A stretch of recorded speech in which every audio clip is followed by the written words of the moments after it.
आज उद्धव ठाकरे का या शिवसेना का जो ये स्टैंड है उससे आप कितने सहमत हैं कि नारायण राणे को गिरफ्तार करना कितना सही कितना गलत, इस पर आप अपनी राय दीजिए।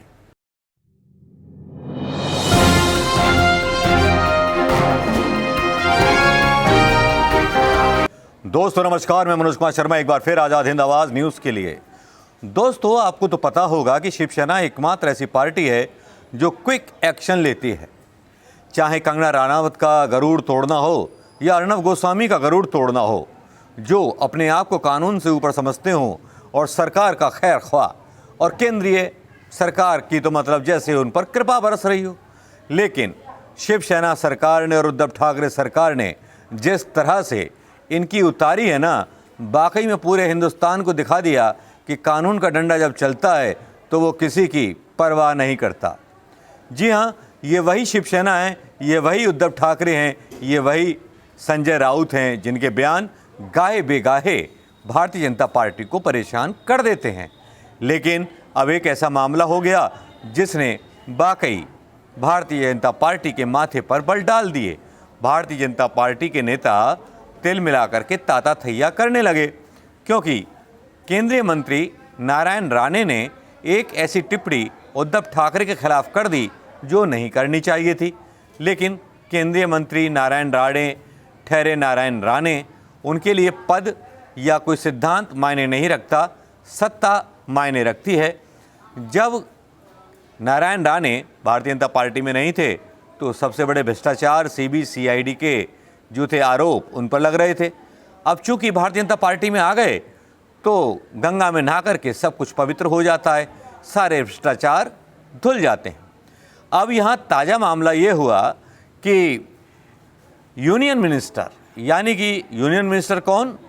जी हाँ, यूनियन मिनिस्टर के नारायण राणे ने CM उद्धव के खिलाफ एक आपत्तिजनक बयान दे दिया।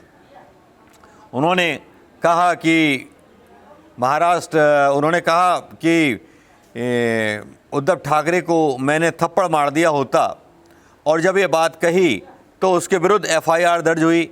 नासिक पुलिस ने उनकी गिरफ्तारी के लिए रत्नागिरी रवाना हो गई और महाराष्ट्र पुलिस ने कम से कम 5 FIR इसमें दर्ज हुई और नारायण राणे को चिपलून से हिरासत में ले लिया गया। यहाँ भारतीय जनता पार्टी के लोग दावा करते हुए नजर आए कि साहब उनको खाना भी ढंग से नहीं खाने दिया गया। अब नारायण राणे साहब उल्टे सीधे बयान देंगे, एक मुख्यमंत्री को थप्पड़ मारेंगे। हर कोई मुख्यमंत्री या हर कोई राजनीतिक दल गांधी विचारधारा से तो नहीं आता। हर कोई गांधी परिवार की सोनिया गांधी तो है नहीं। जैसे अर्णब गोस्वामी कुछ भी बोल दे, कंगना राणावत कुछ भी बोल दे, संबित पात्रा जैसा पात्र मांगकर भीख मांगने वाला भी कुछ बोल दे। तो फर्क है शिवसेना में और पार्टियों में। जहां शिवसेना की पुलिस ने मुस्तैदी के साथ मुख्यमंत्री को गाली देने पर नारायण राणे की गिरफ्तारी कर ली, वहीं पर दूसरी तरफ भारतीय जनता पार्टी के दफ्तर पर शिव सैनिकों ने पथराव भी कर दिया। यानी कि अगर आप हमारे मुख्यमंत्री के खिलाफ बोलोगे तो पार्टी गांधीवादी तरीके से आपका विरोध नहीं करेगी, वो शिवसेना स्टाइल में भारतीय जनता पार्टी का विरोध करेगी, और शिवसेना ने ये दिखा दिया। इसके अलावा एक कहानी और हो गई। कहानी ये हुई कि जब उनको गिरफ्तार कर लिया गया तो कहते हैं ना, सूप तो सूप छलनी भी बोले। अब जिन पार्टी के नेताओं ने कभी लोकतंत्र की परवाह नहीं की, उसी पार्टी के नेता यानी भारतीय जनता पार्टी के नेता लोकतंत्र की दुहाई और नारे लगाते हुए नजर आए। जी हाँ, JP नड्डा का बयान आया।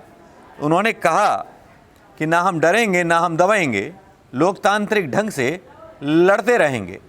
ये डायलॉग कुछ जाना मतलब सुना हुआ लग रहा होगा आपको। सेम ऐसा ही डायलॉग कुछ वेस्ट बंगाल के चुनावों के दौरान ममता बनर्जी के खिलाफ यूज़ हुआ था। ममता बनर्जी के खिलाफ भी ये बयान दिया गया था। अब केंद्रीय मंत्री नारायण राणे के उद्धव ठाकरे पर आपत्तिजनक बयान के बाद महाराष्ट्र की राजनीति में जैसे भूचाल आ गया। नारायण राणे को रत्नागिरी के चिपलून में अरेस्ट कर लिया गया। इस पर बीजेपी प्रवक्ता संबित पात्रा ने इसे लोकतंत्र की हत्या बता दिया। नारायण राणे ने बीजेपी की जन आशीर्वाद यात्रा के दौरान उद्धव ठाकरे को थप्पड़ मारने की बात कही थी। जिसको लेकर के ये सारा बवाल हुआ। नारायण राणे के आवास पर शिव सैनिकों ने तोड़ फोड़ भी कर दी जनाब। जी हाँ, और बीजेपी कार्यकर्ता और बीजेपी के जितने भी ऑफिस थे वहाँ शिवसेना ने हल्ला बोल का प्रोग्राम मचा दिया। अब बहुत जगत प्रकाश नड्डा जो हैं ट्वीट कर रहे हैं कि महाराष्ट्र सरकार द्वारा केंद्रीय मंत्री नारायण राणे की गिरफ्तारी संवैधानिक मूल्यों का हनन है। इस तरह की कार्रवाई से ना हम डरेंगे ना दबेंगे। भाजपा को जन आशीर्वाद यात्रा में मिल रहे अपार समर्थन से ये लोग परेशान हैं। हम लोग लोकतांत्रिक ढंग से लड़ते रहेंगे। क्या वाकई में लोकतंत्र जैसी वस्तु या चीज़ पर भारतीय जनता पार्टी या केंद्रीय सरकार का यकीन है? शायद, इसके बारे में हमें तो नहीं पता। अगर आप में से किसी को पता हो तो कमेंट करके ज़रूर बताइएगा। लेकिन इतना तो तय है कि अर्णव गोस्वामी जैसे कंगले, कंगना राणावत जैसे बंगले अक्सर टूट जाया करते हैं, छज्जे अक्सर टूट जाया करते हैं जब जब वो शिवसेना के खिलाफ या उद्धव ठाकरे के खिलाफ फालतू की बकवास किया करते हैं। दूसरी तरफ एक राष्ट्रीय पार्टी है कांग्रेस पार्टी। उसकी अध्यक्षा सोनिया गांधी को अर्णव जैसे पत्रकार और दुनिया भर के आलतू फालतू लोग पता नहीं क्या क्या बोलते रहते हैं, लेकिन कांग्रेस के मुख्यमंत्री अपने मुंह पर ताला मार करके बैठे रहते हैं। शायद उनको उनका अपमान ज़्यादा अच्छा लगता है और कार्यकर्ता भी चुप बैठे रहते हैं। लगता है जैसे खेमेबंदी के चक्कर में सोनिया गांधी का बचाव करना कांग्रेस के नेता भूल जाते हैं या कांग्रेस के कार्यकर्ता भूल जाते हैं। जिस तरह का एग्रेशन शिवसेना ने अपने मुख्यमंत्री के लिए दिखाया, उस तरह का एग्रेशन ना तो कांग्रेस के नेताओं में देखने को मिलता है ना कार्यकर्ताओं में देखने को मिलता है। इस बात को लेकर के बहस सोशल मीडिया पर छिड़ चुकी है कि जितना एग्रेशन उद्धव ठाकरे और शिवसेना के शिव सैनिकों में है, जो उद्धव ठाकरे के ऊपर जरा सी भी जुबान निकलने पर भारतीय जनता पार्टी की जुबान खींच लेने के लिए आमादा हो जाते हैं, भारतीय जनता पार्टी के कार्यालयों पर बाकायदा मोहर लगा कर के पथराव करते हैं। शायद इसी तरह के नए इंडिया का निर्माण हो रहा है, इसी तरह की नई राजनीति का निर्माण हो रहा है। लेकिन उद्धव ठाकरे के खिलाफ जो कुछ नारायण राणे ने बोला वो वाकई में आपत्तिजनक था और उस पर जो एक्शन लिया गया वो वाकई बेहतरीन था।